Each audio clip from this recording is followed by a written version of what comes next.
Hello everyone, and we are here to remember the Alamo.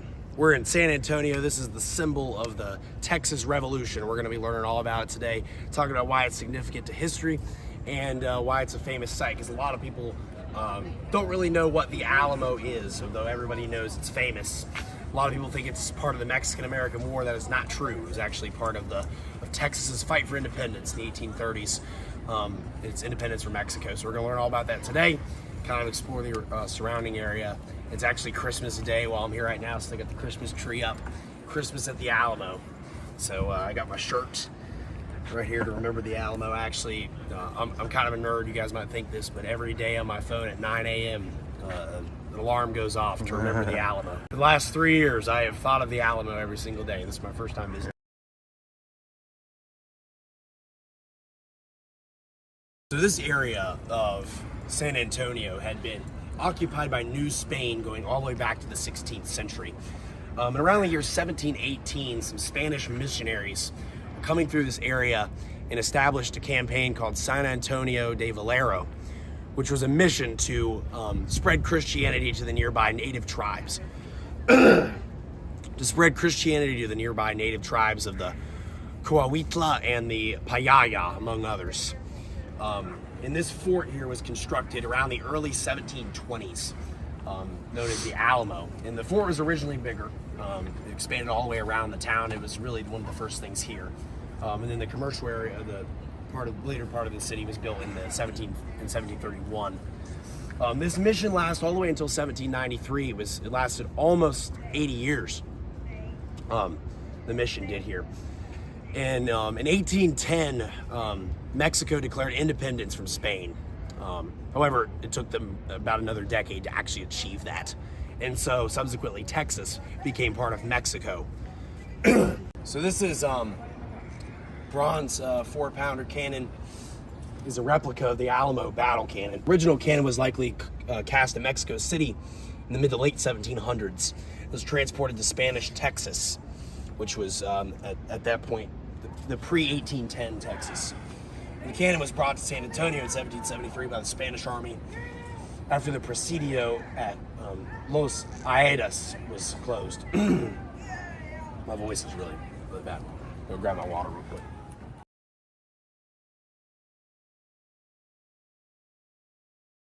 Eventually, however, a lot of Texans became unsatisfied with their government in Mexico. In 1835, President of Mexico, his name was Antonio Lopez de Santa Anna. He ruled Mexico for about 20 years as president, 11 terms. He had an idea and a vision for Mexico to centralize the government. He abolished the liberal Federalist Constitution of 1824 and completely changed it. And he had plans to outlaw slavery.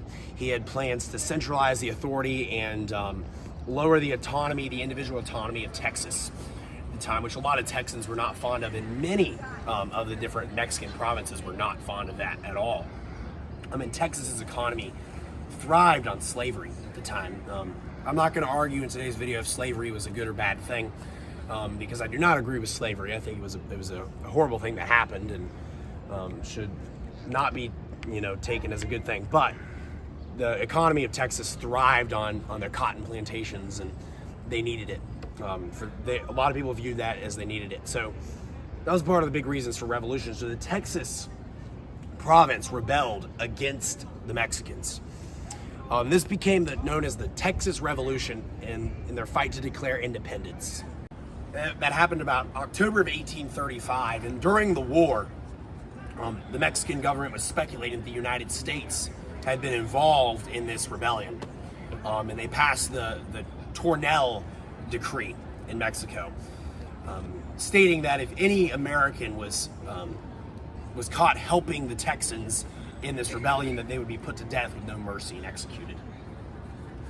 So eventually, in February of 1836, Santa Anna's army came up here to the Alamo that was being defended by the Texans.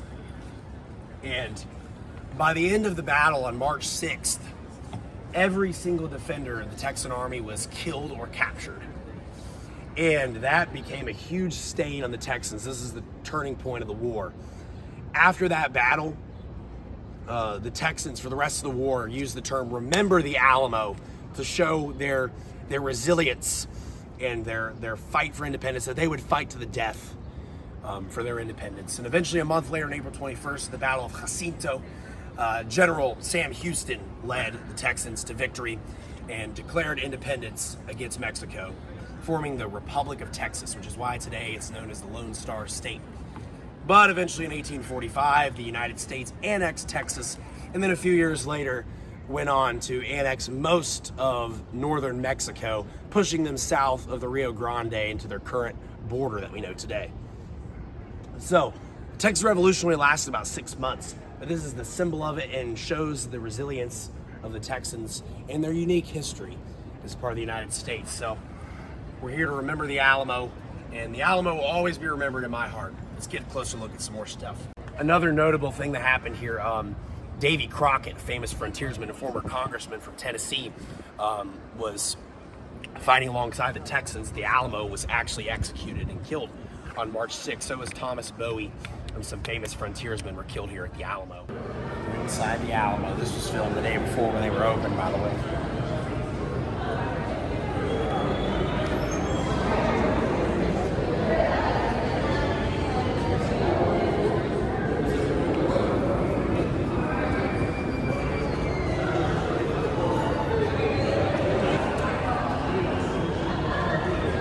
Yeah, this is the whole thing. Like 1836.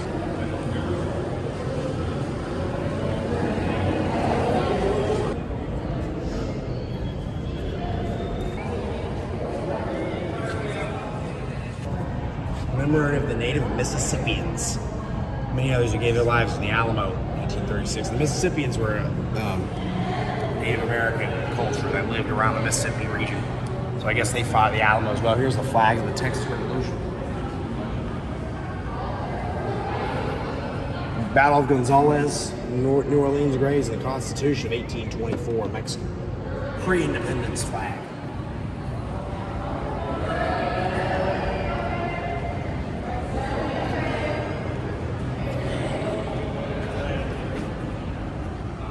Church. Oh, look what they're building here. They're building a huge new thing here. We'll have to come back sometime, guys, and present this. Guys, here's James Bowie and Davy Crockett. Famous frontiersman, famous American frontiersman, killed.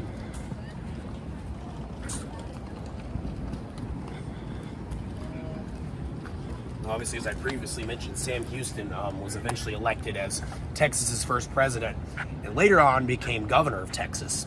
Was actually opposed to secession during the American Civil War, and he was basically ousted from the governorship after that. And Texas joined the Confederacy later on in the 1860s, and then he ended up dying in 1863. This is Lieutenant Colonel of the Volunteer Forces at the Alamo, James Bowie. Salvation of Texas depends in great measure in keeping Behar out of the hands of the enemy. This is a little bit about the Alamo. The building that we saw right there was actually a church, part of the mission that was founded in the early 18th century. And here's the mission on a model of it from 1744. So it expanded throughout many decades. These were forts that were constructed in the 1760s. Eventually, as the Europeans got more of a foothold in the Americas, they had to start defending. Areas like New France at the time, when France controlled a lot of North America, they were encroaching on New Spain down here in Texas, so they had to have ways of defending themselves as eventually came in there. New France was kicked out, though, in the 1760s.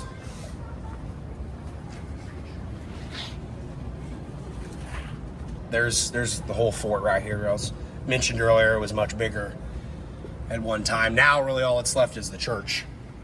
And then a few of these fort walls, a lot of it's just been made just for historic site purposes, things like that. This is kind of a timeline of it all. So 1724 to 93 is the mission era, and then we get the Pueblo de Valero and the Alamo. So this was like Mexican independence. There's the Battle of the Alamo. And the post-battle Republic of Texas, so we get Texas becoming a state. So Like I said in the previous video, Texas has been part of 5 countries in the last 220 years. Folks, so that's going to conclude the tour of the Alamo as we remember it together and keep the tradition alive to remember the Alamo. And we will see you guys next time. And be sure to comment, like, subscribe, and be sure to always remember the Alamo. Wow.